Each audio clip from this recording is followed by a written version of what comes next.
Hello students, welcome to a new lecture of coordination compounds. In the last class, we have seen the table of ligands, all the possible type of ligands which can come in the coordination compounds we have seen, right? In that monodentate ligands was there, bidentate, tridentate and to the extent of hexadentate also. Who was the example of hexadentate? Is ethylene diamine tetraacetic acid. Now, we will see a special category of ligands which are called as ambidentate ligands. Ambidentate ligands.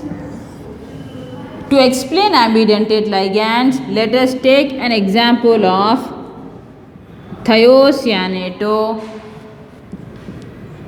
nitrito. These two, let us take an example of these two, right? If you expand the structure of thiocyanato, this is the structure, right? What is the responsibility of each and every ligand? Is to donate the electron pair to the central metal ion, right?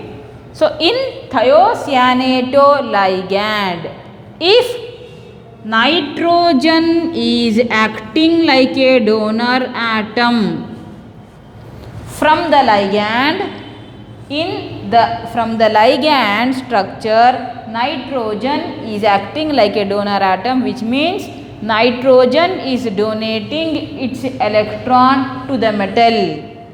Then the bond is formed between nitrogen and metal. This is the bond and it is called as thiocyanato. But there is another possibility in which sometimes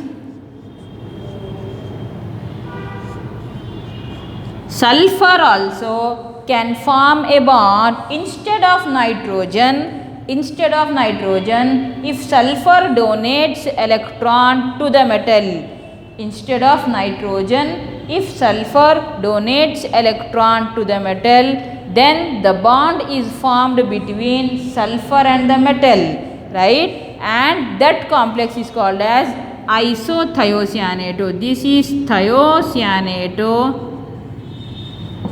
and this is isothiocyanato.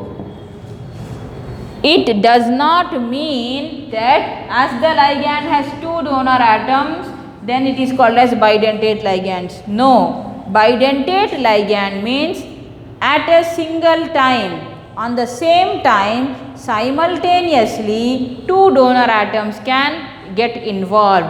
But in this type of ligand, if nitrogen is forming a bond with the metal, sulfur cannot form. If sulfur can form a bond with the metal, nitrogen cannot form. In between nitrogen and sulfur, any one only can form a bond with the metal. Therefore, the denticity of this ligand is only one. But which atom forms a bond, that will be the name of the compound. From SCN minus, if nitrogen is making a bond, you should show the line between N and metal. In that case, it is called as thiocyanato. But if the bond is shown between S and metal, then the name becomes opposite. It is called as isothiocyanato because the donor atom now is sulfur, not nitrogen. This type of special behavior of a ligand which has the tendency to show two different donor atoms depending on the complex. Sometimes the donor atom can be nitrogen, sometimes the donor atom can be sulfur. Two donor atoms can be possible, means the ligand can form a bond from two sides, either from right side or left side. If right side is forming a bond, left side is free. If left side is forming a bond, right side is free. That type of ligand is called as ambidentate ligand. Example is thiocyanato and isothiocyanato, and same goes for nitrite, right? If nitrogen is forming a bond with the metal, you have to show bond between metal and nitrogen, then it is called as, the name of that ligand is N-nitrito. Because from nitrito, who is forming a bond? Nitrogen.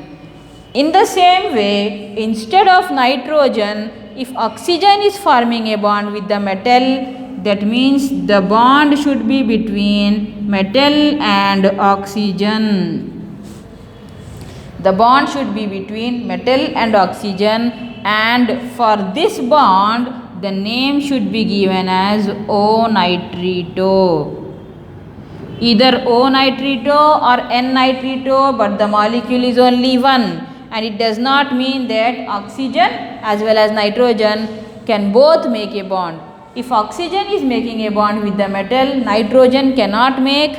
If nitrogen is making a bond with the metal, oxygen cannot make. So only one, there are two possibilities, out of that only one can be taking place. If one is taking place, other has to keep quiet. If other is taking place, one has to not involve, right? So the same capacity is there, the same tendency is there even for nitrite, NO2 minus. If oxygen is forming a bond, the name should be written as O-nitrito. If nitrogen is forming a bond, the name should be written as N-nitrito, and in each case the bond is specific. If nitrogen is a bond, if nitrogen is forming a bond, you should show the line between metal and nitrogen only. If oxygen is forming a bond, you should show the line between metal and oxygen only, right? These two type of ligands which can switch their donor atoms based on the requirement. Sometimes sulfur can be donor atom, sometimes nitrogen can be donor atom in this case, and sometimes nitrogen can be donor atom, and sometimes oxygen can be donor atom in the other case. This type of ligand is called as ambidentate ligands, right? Now let us move towards IUPAC nomenclature. Whatever you have seen till now is what you should know to start the nomenclature. Till now we have not started. Let us now start the rules of IUPAC nomenclature, starting from the first rule, right? IUPAC nomenclature says that in writing the name, means formula is given to you. Suppose I am taking a complex potassium hexacyanoferrate is the formula. What is the name for this compound? Formula is given to you, what will be the name, right? You always remember that if any compound is given full, that means positive ions as well as negative ions are given. Suppose I am taking KCN. What does it mean? K plus Cn minus, right? In the same way, for this compound also, positive ion is potassium ions. How many positive ions are there? 4 positive ions. That means what will be the charge? 4. How many positive ions? That many will be the negative ions, right? If positive charge is 4, that means negative charge should also be 4, right? So who is the positive ion here? Potassium ions are positive ions, therefore minus charge should come on negative side. This is a big negative ion on which the charge is minus 4, and these are small positive ions, right? So in the complex, sometimes they will give you the complete compound in which positive ion as well as negative ion will be given, or sometimes in positive ion is small, negative ion is a big ion, or negative ion is small and positive ion is a big ion, or they can only give you negative ion or they can only give you positive ion. Whatever is the case, whatever they are giving you, that name you should be able to write. I am taking this as an example. Let us try to answer this compound by following the rules, right? In writing the name, we should always, in writing the name, we should always write the name of positive ions first. whether the positive ions are the small ions or the positive ion is a big ion. We have taken an example of this before, right? Negative ion is one small ion, that means even positive ion should be one big ion, right? So even if the complex is this, whether the complex is having big positive ion, small negative ions, or small positive ion, big negative ion, whatever is the case, we should always write about positive ions first in the name, followed by negative ions. In writing the name, first write positive ions, then negative ions. That is the first rule, right? So whose name should we write first? About K4. What is the name of K4? Potassium. We should not write tetra potassium. We should just write potassium. Okay. Now, so let us go for this complex only. So now what is the name of this complex? By following the first rule, its name is potassium. Don't write how many potassium, just write potassium. Next rule, who comes next? This ion, which is a big coordination compound, right? Now we wrote this name, now we should write this name. In writing this name, the second rule says that name of the ligands are written first, followed by the central metal. In the formula, who comes first? Central metal comes first, followed by the ligand. In the formula, central metal comes first, followed by the ligand. But if you want to write the name of the formula, ligand name should come first, followed by the central metal. That is second rule. Ligand's name comes first, followed by central metal. Followed by central metal. However, in the formula, what is there? Opposite is there. Central metal is coming first in the formula, ligand is coming next in the formula, right? So you should remember, for formula, central metal, then ligand, for name, ligand, and then central metal, right? You should not get confused. Both of them follows opposite orders, right? What we are doing now? We are converting the formula into the name. So what the second rule says? Write about the ligands first, then only go to metal. Who are the ligand here?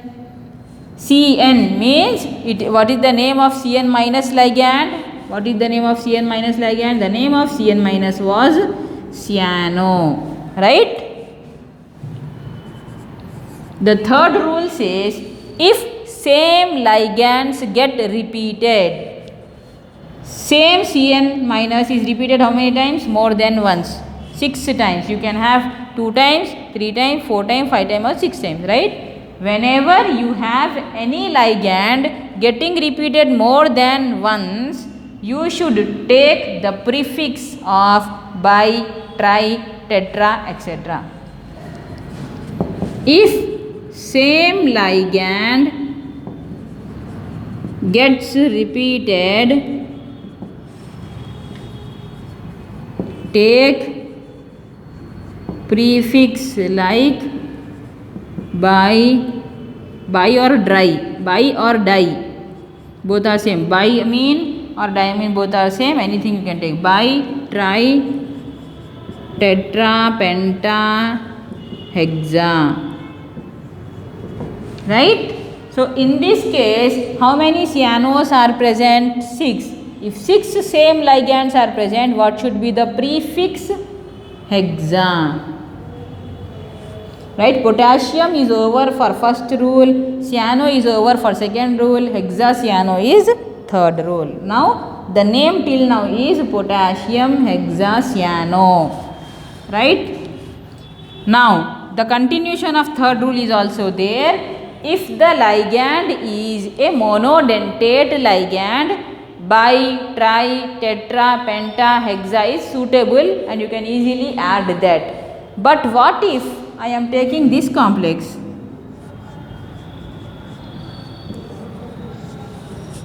Instead of CN 6 times, suppose I am having ethylene diamine 3 times. How will you write?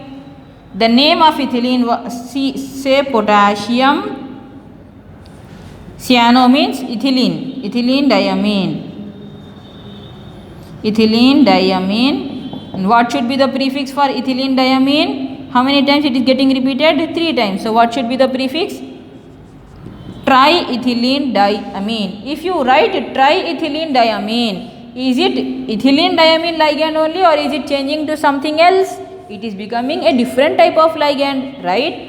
So if the ligand is a bidentate ligand, you cannot write not just bidentate. If the ligand is not a monodentate, it can be bi, tri, tetra, etc. If the ligand is a bidentate or tridentate or tetradentate ligand, prefixes like bi, tri, tetra, penta, hexa cannot be used. So what should be the prefixes for that type of ligand is, instead of bi, for I will write the rule, polydentate ligands, the prefix should be not bi, tri, tetra, penta. Instead of bi, you should call them bis. Instead of tri, you should call them tris. Instead of tetra, you should call them tetrakis. Instead of penta, you should call them pentakis. Instead of hexa, you should call them hexakis. Right? So now for this example, how many times ethylene diamine is getting repeated? 3 times. So what you should write? Triethylene diamine or trisethylene diamine? You should write trisethylene diamine, because even ethylene diamine is also a polydentate ligand, right? That is the same rule applied only for polydentate ligands, right? So instead of, before going for the fourth rule, I want to explain the third rule completely, right? Though we don't need for this complex, but it may be useful for next compound. Now going to the fourth rule. So now we have completed about positive ions, we went to the negative ion, we wrote about the ligands, we added the prefix of the ligand. Who is left now? Central metal, right? For central metal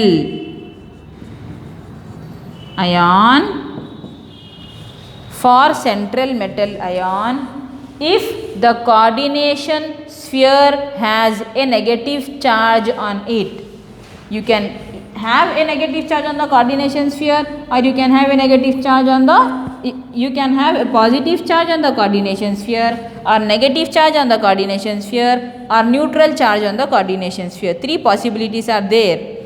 But with the first possibility, what is the possibility I told? If the central metal ion containing complex is having a negative charge on that, if the coordination compound itself has a negative charge on that, for positive and neutral, no need to apply this rule. If negative charge is present on the coordination sphere, the name of the metal, if coordination sphere has negative charge, the name of the metal should get the suffix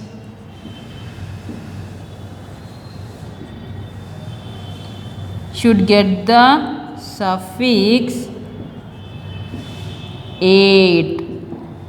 For all the metals you should add the suffix ate? No.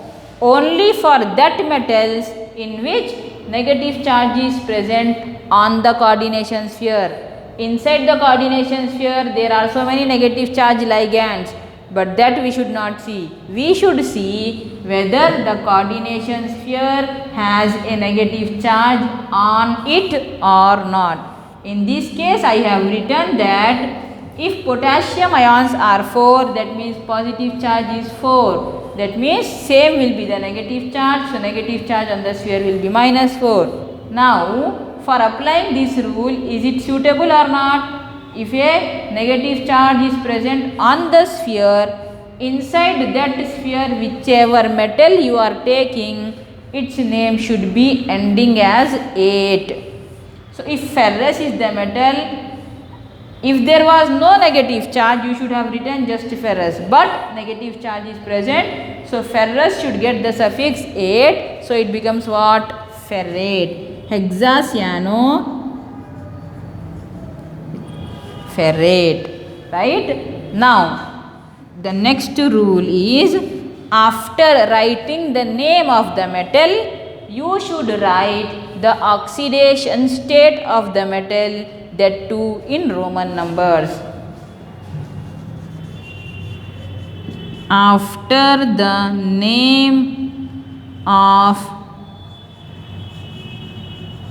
central metal, write oxidation state of the metal inside the bracket in Roman numbers.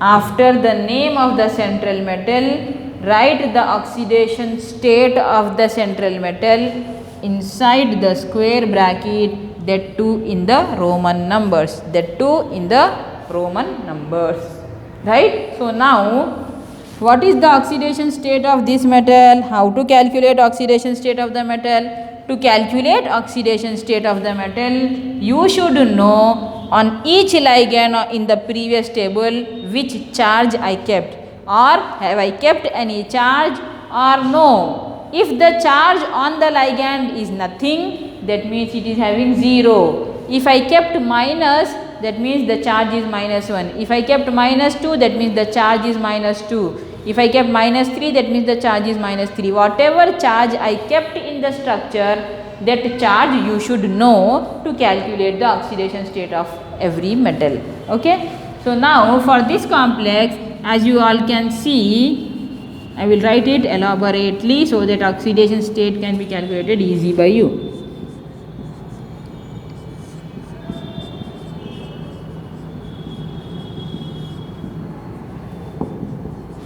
Right, first thing, this will not be given to you, you have to calculate. By seeing K4 means 4 potassium ions, 4, 1K plus, 2K plus, 3K plus, 4K plus. So total charge is 4, that means this will also be -4, right? You have to calculate the oxidation state of the metal which you don't know.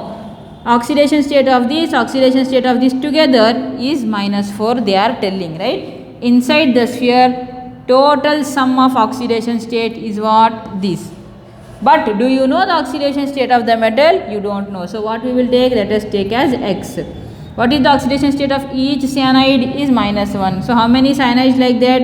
6. So X minus 6 is equal to how much? -4. But X is equal to -4 plus 6. What will be the X? Plus 2.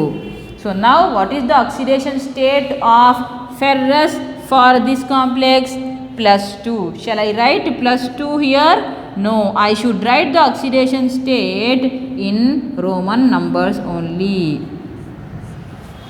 So now this is the oxidation state of the compound. Where should it come? Soon after the metal, its oxidation state should be written. So the complete name of this is potassium hexacyanoferrate. Right? These are the rules of IUPAC nomenclature for writing the names of coordination compound. You please read the rules thoroughly and copy down. So now we will look at different complexes and try to answer its names. Okay. First, before going for different examples, let me also give you 2 more rules which we have not seen. 5 rules we have seen, right? The 6th rule is about bridged ligand. In the table, I have given you some ligands like chlorine, right? Chlorine generally can act like a monodentate ligand only, right? Or OH minus, that I might not have given. If OH minus is the ligand, please add in that table. If OH minus is the ligand, its name becomes hydroxo and the symbol is OH only, right? Some ligands like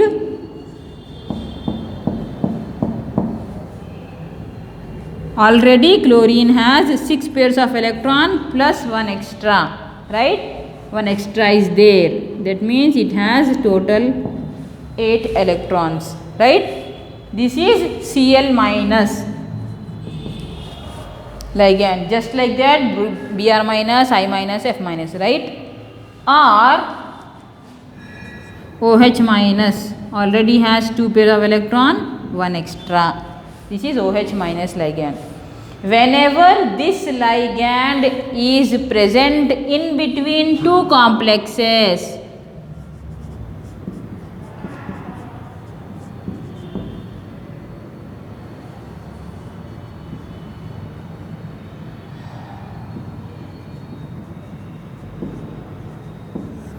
these type of ligands, if they are present in between two complexes, what they will do? Actually, each ligand should form one bond with the metal if it is really a monodentate ligand. But this ligand is suppose it is